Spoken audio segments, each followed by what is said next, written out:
Welcome to The Explainer. Today, we're digging into why cybersecurity training is no longer just some boring checkbox you have to tick. It's actually become a critical, strategic part of any smart organization.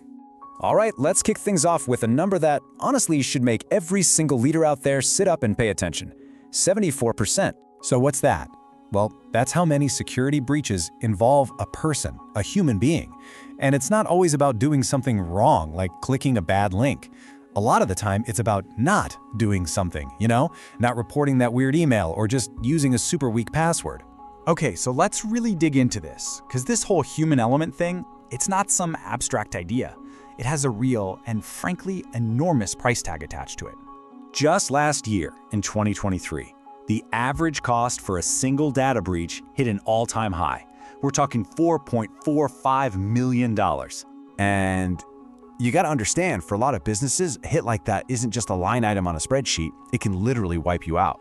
This isn't just an IT headache anymore. We're talking about a full-blown boardroom-level crisis. And let's be super clear here. Ignoring this, it's like playing with fire. The days of just shrugging off security training as some low-priority task, those are long gone. But, it's not just the bad guys you have to worry about. There's this whole growing web of regulations all over the world that are now forcing companies to get serious about training their people. And if you don't, the penalties are severe. I mean, look at this. You've got regulations popping up in pretty much every industry. You've got Europe's GDPR, HIPAA in the US for healthcare, PCI DSS for anyone handling credit cards. All of them are now flat out demanding that companies do regular training on security and data privacy. And under these new rules, you can't just say, oops, we didn't know. A lack of proper employee training can be seen as straight-up negligence. And the fines, they're absolutely massive. We're talking up to 4% of your company's entire global revenue for the year. So, no surprise, all this pressure is creating a huge reaction in the market. Global spending on cybersecurity training is just set to explode. It's projected to hit $10 billion by 2027. Okay, so if we all kind of agree that the old way of doing training, the boring stuff, is broken, then what does the new way, the effective way, actually look like? This right here really shows the huge mental shift that's happening. We're getting away from those awful, once-a-year, one-size-fits-all lectures, and we're moving towards something that's always on, that's personalized, and that's actually designed to change how people behave day to day.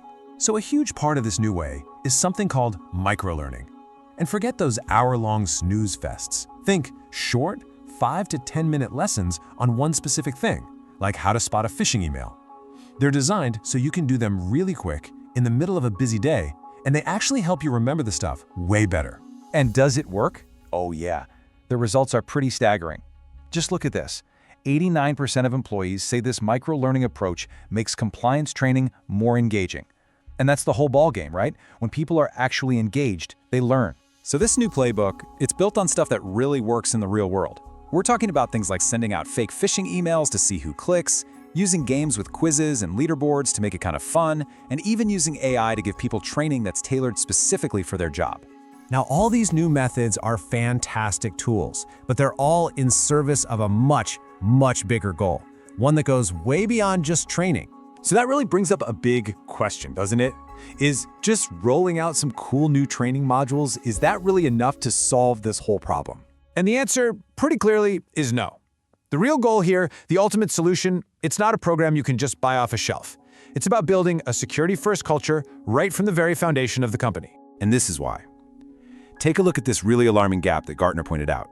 Even though 90% of companies are doing security training, a whopping 70% of employees are still doing risky things. Clearly, just doing the training isn't changing people's habits. And this forces us to completely rethink what we're trying to do. The goal isn't just to stop people from making mistakes. It's about empowering your people, turning them into your best and most valuable security asset. So what does a culture like that actually look like in practice? Well, it's where your leaders are visibly making security a priority. It's where every single employee feels like it's their job to protect data. It's where reporting something suspicious is a good thing, not something you get in trouble for. Security just becomes part of how you do business. So at the end of the day, the big takeaway is this. When you stop thinking about training as just a box to check and start treating it like a real investment in your company's culture and future, that's when you stop just patching holes and start building an organization that's truly resilient. And that really leaves us with one final thought. With this new way of thinking about training and culture, are the very people who might be your biggest risk today about to become your strongest defense tomorrow? The only question is, are you ready to make that happen?